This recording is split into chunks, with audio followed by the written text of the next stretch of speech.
What's going on, family? This is Scrapbook Boxing, Museum of the Forgotten Fisticuffs series. I want to take a look at young Stribling, light heavyweight, fascinating fighter. He fought Max Schmeling for the heavyweight championship of the world, and he lost in a knockout. I believe it was the 10th or 12th round. Young Stribling had a very odd career in that his father was his manager and his mom was his trainer. So odd that his record was 215 wins, 14 with 128 knockouts. Fascinating. And I just want to take a look at his career, but I want to look at it with you right here in the Museum of the Forgotten Fisticuffs series. Now, young Stribling's name was William Lawrence Stribling Jr. They called him the King of Canebrake. He was born December 26, 1904 in Bainbridge, Georgia. He died October 3rd, 1933 in Macon, Georgia. He unfortunately passed away in a motorcycle accident. He stood 5'11" and a half inches, and he weighed anywhere between 128 and a half and 195 pounds. He was managed by William Lawrence Sr., and he was trained by his mother. That's fascinating. He had a record of 215, 12 losses, 14 with 128 knockouts, 37 no decisions, 2 no contests, and 1 exhibition. He turned professional at the age of 15 and had one of the best knockout streaks in the entire history of boxing outside of Archie Moore. Archie Moore had a record of 185, 22 losses, 11 with 130 knockouts. Young Stribling had 128 knockouts. Now, Sandy Saller, just as a side note, had 145 wins, 16 losses, 2 with 100 knockouts. Henry Armstrong was a little better at 149 wins, 21 losses, 9 with 100 knockouts. So, just a little side note, but it just goes to show you young Stribling had a fascinating career. He would fight fighters such as Frank McLaren. He would score a technical knockout and win the middleweight championship of the South. Maxie Rosenblum, Chuck Burns, Jack Sharkey, Primo Carnera, Ernie Scaff, Phil Scott, Mike Berkey, just to name a few fighters that he faced. Most of these fighters were heavyweight champions. Some of them were Hall of Famers. Unfortunately for Ernie Scaff, he died in the ring after facing Primo Carnera, but before that fight, he would face Max Baer, and he would get killed in the ring. Phil Scott, fascinating fighter. Young Stribling defeated a number of outstanding fighters during his magnificent career, but he, came up short because his issue was, although he had 128 knockouts, his issue was he didn't follow up. He didn't have the combinations to follow up once he had a man hurt. And once he got to the elite level of fighting competition, he just couldn't take the man out and he would lose on a decision, as they say. And according to Jim Corbett, he was a master at feinting. He was able to feint with his feet, his hands, and his head, almost as good as Jack Johnson and Benny Leonard. In 1931, he fought for the heavyweight championship of the world against Max Schmeling and came up short. Young Stribling was inducted into the Boxing Hall of Fame in 1996. Fascinating fighter was young Stribling. Let's take a look at his career. As you see here, young Stribling, William Lawrence Stribling, king of the Canebrake, as they call him, because he was born in Bainbridge, Georgia. So he starts his career in 1921. As you can see here, January 17th, Kid Doane, Atlanta, Georgia. He would defeat him in 4 rounds. February 15th, Tom O'Dowd, Atlanta. He would knock him out in 1 round. February 18th, Kid Sullivan, Atlanta, Georgia. He would knock him out in 1 round. He would face Dick Leonard, battling Missown. Young Gomez, or Lou Gomez, excuse me. They called him young, but Lou Gomez, Dick Leonard fought him twice, May 26th and June 7th. Once in Macon and once in Atlanta, Georgia. Both victories were 10-round victories.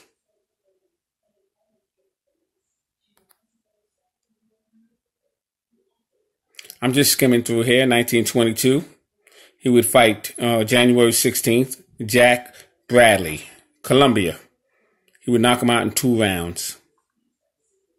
Battling Bud, February 2nd, Macon, Georgia, defeat him in 10 rounds. Sailor Blanket, February 13th, Birmingham, defeat him in 10 rounds. He had a good career so far. One loss against Battling Bud. That was March 28th in Atlanta. He would lose to him in 10 rounds. That fight took place 1922.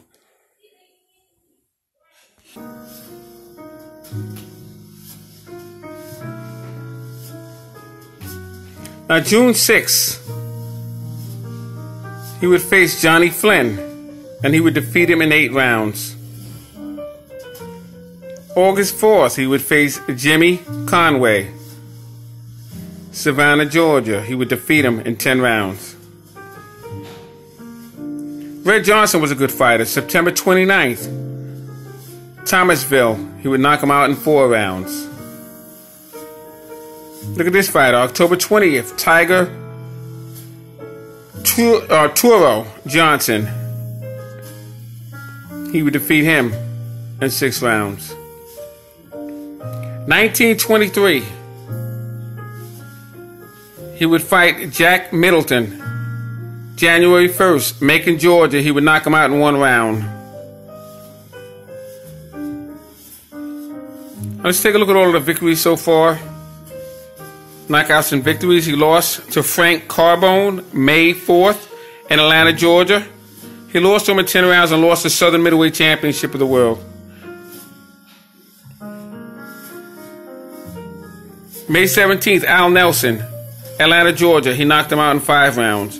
June 4th, Jimmy Dorsey, good fighter, Columbus. He would defeat him in 10 rounds. Mike McTeague, October 4th, Columbus, Georgia. He would have a 10-round draw over Mike McTeague. Mike McTeague would become light heavyweight champion of the world. 1924, January 1st, Dave Rosenberg, Newark, New Jersey. No decision in 12 rounds. January 21st, Harry Fox, Indianapolis. No decision in 10 rounds, 1924. I'm just skimming through here, 1924, January 1st. Look at the schedule he has here. And 1 year. Dave Rosenberg, Newark, 12 rounds. So just because it's a no decision, they decided not to score this fight a victory for either fighter. He went 12 rounds. This is championship rounds today. He did that January 1st. He has scheduled 10 and 12 rounds throughout the remainder of that particular year. He decided to get some fighters out of there. January 3rd, kid numbers. He would knock him out in 4 rounds. Then he would get a 6-round foul victory over Norman Gannett. But as you can see here, he had 4 more 10-round fights. Billy Shade, Harry Fox, Victor McLaughlin. And I told you before, Victor McLaughlin, he was a very good actor. He won the Grammys. The Oscar. But he was a good fighter as well. So he did this in January. I mean, this is just phenomenal. So basically in a month, he went about 70, almost 80 rounds of boxing. And that's just in that month alone. Tex McGuinn, excuse me. This thing is focusing, throwing me off here. Philadelphia, Pennsylvania, he knocked him out in 7 rounds. As you can see here, Mike McTeague again, March 31st, Newark, New Jersey. No decision in 12 rounds. June 26th, Tommy Loughran. He would be light heavyweight champion. New York, he defeated him in 6 rounds. Paul Berlenbach, he would be light heavyweight champion. August 27th, New York, 6-round draw. For Victor McLaughlin again, September 27th. No decision in 10. Now this is equivalent to about 3 of these champions today fighting them within a matter of a month. Fighting 3 or 4 champions in a month. And in 1 year he fought, I haven't even counted this, but it's got to be way over 25 fights. This is crazy. 1925, Hugh Walker, Miami, Florida. January 20th, no decision in 10 rounds. Mike Wallace, January 14th, St. Peter's, no decision in 10 rounds. January 21st, Jimmy Delaney, Grand Rapids, Michigan, no decision in 10 rounds. Tommy Loughran, March 28th, San Francisco, he defeated him in 10 rounds. Hugh Walker, May 19th, Kansas City, no decision in 10 rounds. Bearcut Clemens, June 8th, Baltimore, Maryland, knocked him out in 3 rounds. Red Fitzsimmons, El Paso, Texas, knocked him out in 3 rounds, August 25th, 1925. Soldier Buck, good fighter, October 30th, Memphis, Tennessee, knocked him out in 3 rounds. George Cook, another good fighter, November 7th, Columbus, Georgia, defeated him in 10 rounds. I mean, y'all just don't understand. This is crazy right here. It really, really is. And it's a shame that these fighters are taken for granted the way they are. 1926, March 25th, Jimmy Slattery. We just did a bio on him. New York, defeated him in 10 rounds, 10-4 rounds. April 12th, Chick Burns. No decision in 10 rounds, excuse the blur. Tommy Marvin, April 13th, Oklahoma City. Knocked him out in 3 rounds, and they're traveling from city to city doing this. June 10th, Paul Berlenbach, New York, lost 15 rounds, World Light Heavyweight Championship. November 11th, battling Levinsky. No decision in 10 rounds. Ed Smith, another good fighter. November 18th, crazy, Miami, Florida. 10-round victory. Big Boy Peterson. He was about 6'6". November 26th, Tampa, Florida. Knocked him out in 5 rounds. This is amazing.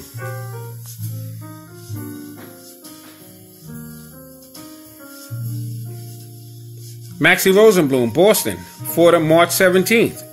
Defeated him in 10 rounds. I'm just going to scroll down. What I want to do is actually show you a scrapbook that I have of young Stribling, and just show you some of his career through the eyes of the scrapbook. Tommy Loughran, April 11th. Jack Melrose. Loughran was May 3rd. Brooklyn, he lost to him in 10 rounds. As you can see here, he fought Chuck Wiggins a few times. He was a good fighter. Otto von Partwick, good fighter. Minneapolis, no decision in 10 rounds. Fought Ed Smith again. Harry Dillon, Portland, Oregon. He defeated him in 10 rounds. 1928, Chuck Wiggins again. Defeated him in 10 rounds. This is phenomenal. January 9th. Then we fight Chuck Burns, January 29th. Defeated him in 10 rounds. Al Freeman, Miami, Florida, knocked him out in 2 rounds. Chuck Wiggins again, Cleveland, Ohio, defeated him in 10 rounds. That would be March 6th.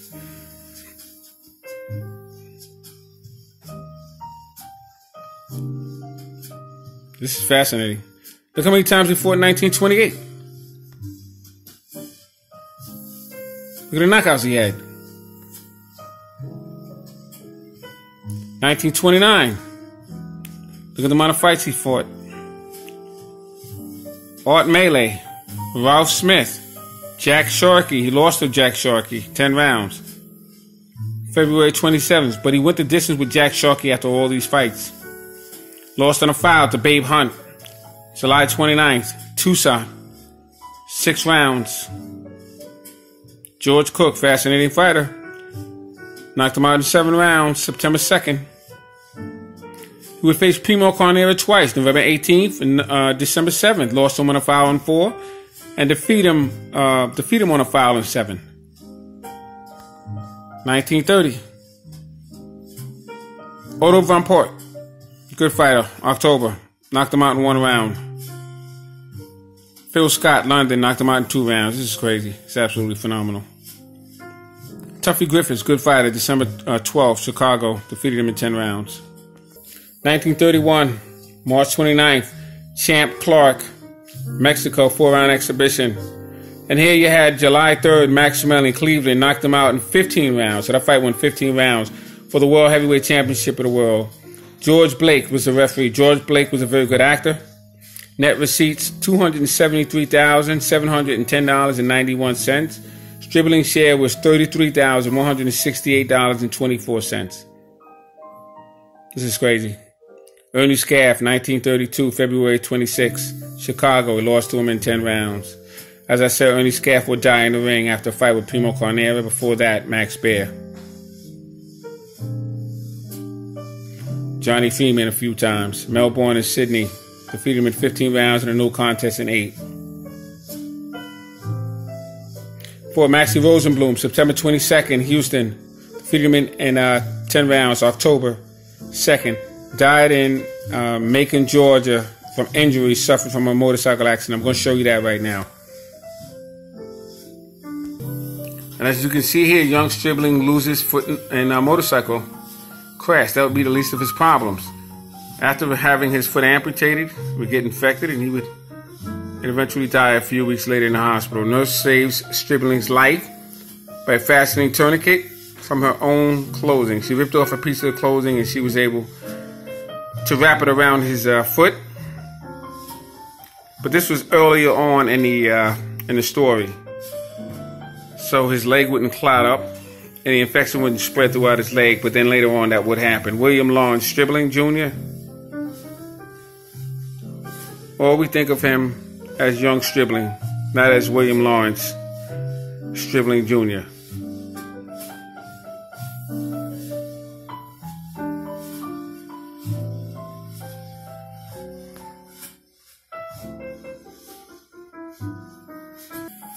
Stribling's death order was to quit driving.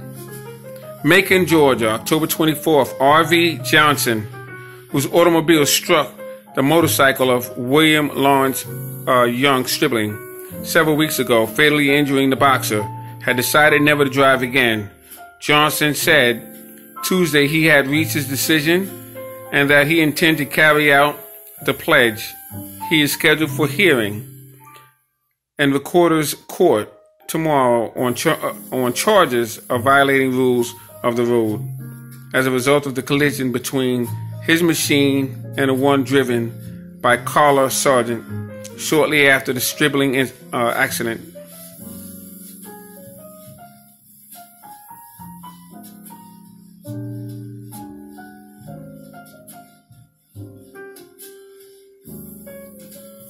So basically, this driver, not only hitting young Stribling's motorcycle, he would hit a taxi cab. This is crazy. Same guy. And you can see here, young Stribling. Now, they made this article, there's a lot of newspapers.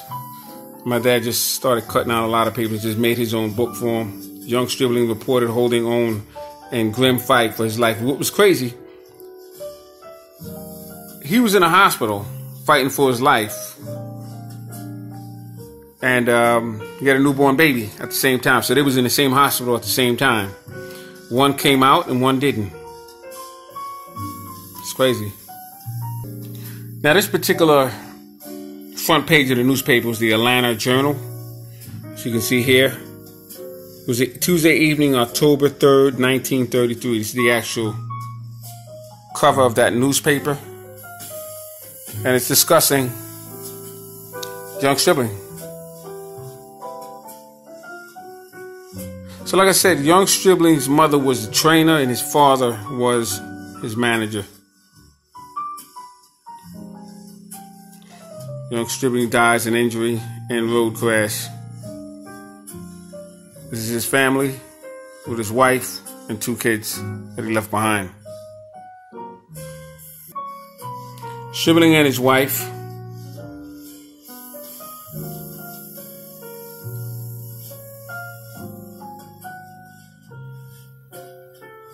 This is the motorcycle that he actually crashed in.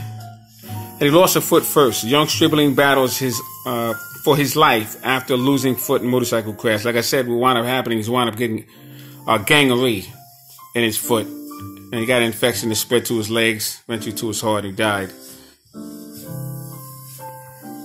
But I saw him in his motorcycle.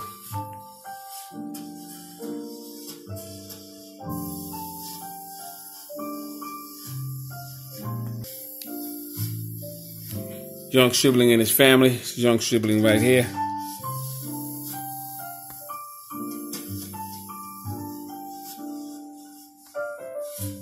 Now, this entire book is Young Stribling. This is him in the hospital with his newborn.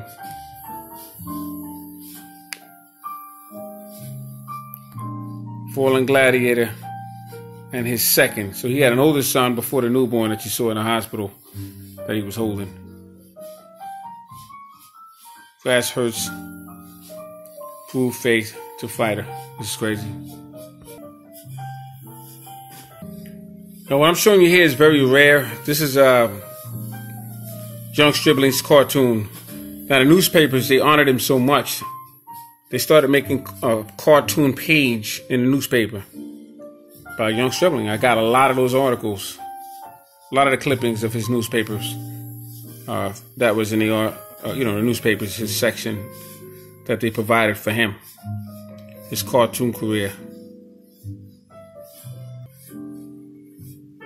See the Young Stribling's career. This is number 2, and I think I have the entire collection that they were making of his career through the newspapers. It would come out like every Sunday. And my dad put this book together. And like I said, we used to have tons of newspapers, and he would weed them out to see which paper matched which fighter and make books out of them. So I'm just going to show you a few of these, because you're not going to find this nowhere else. At least nobody's going to show you this, at least not on the internet anyway. But I'm not about that. I'm about showing, my subscribers, what it really is in boxing. Try to give you some insights of boxing from a historical perspective. Because I know all of this stuff. No sense of me, keeping this, and can't take this to the grave with me. I'm just trying to share this with y'all. This is Young Stribling when he was in the military. 15,010 Stribling's funeral, planes, and salute. So basically, they just had a military ceremony for him.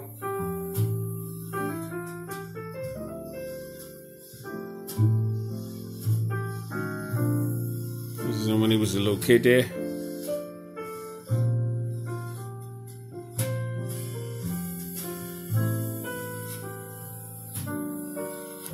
And here, this is when he was boxing. He was like 5 years old. And his dad is just getting ready to count him out. Told him to get up. You're going to suffer from worse from me if you don't get up. Like I told you before, he had a chance to earn the heavyweight championship bout with Max Schmeling. 15 rounds, lost in the last round. That's him laying there, Max Schmeling over to your right. That's Young Stribling stretched out on his side to the left.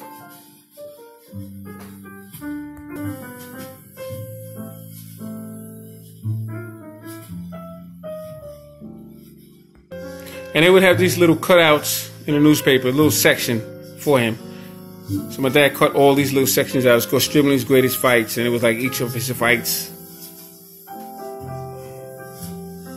And he just pasted them in the books. We have like a whole career of this fighter, Young Stribling. These are some more sections of. And it's here. A lot of people thought he won this fight. First round Stribling, second round Stribling, third round even, fourth round even, fifth round Stribling, sixth round for Mike Mateague. And Mike Mateague, as far as, everybody else scored it, Mike Mateague only got 1 round, but they gave the fight to Mike Mateague. So, like I said, this is crazy because Young Stribling always came up short with the big fights.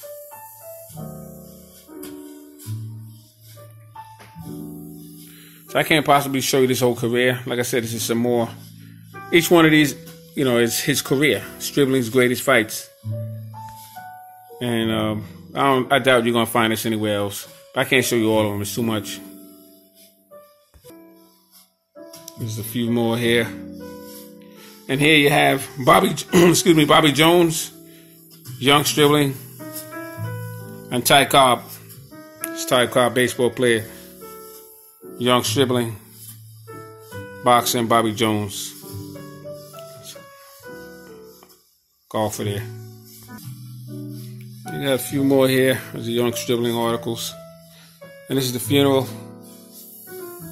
So they thought of him that highly at 25,000 join and Macon's tribute to Stribling. Thousands filed past bear of Young Stribling.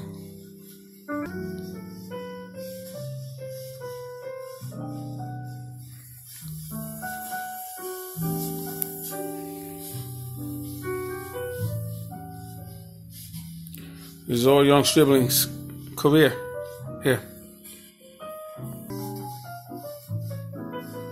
I know I'm just breezing through, but I can't possibly show you this entire book here. I'm just trying to give you as much information as I can. Just at least show you the photos. And this is the farewell funeral that they have for Young Stribling. So this is Scrapbook Boxing, Museum of the Forgotten Fisticuffs series. Thanks for hanging in there with me. All great fighters will never be forgotten on my channel. Salute to my subscribers. I appreciate you hanging in there with me. Have a great new year. And once again, look out for the channel, Ringside Historians.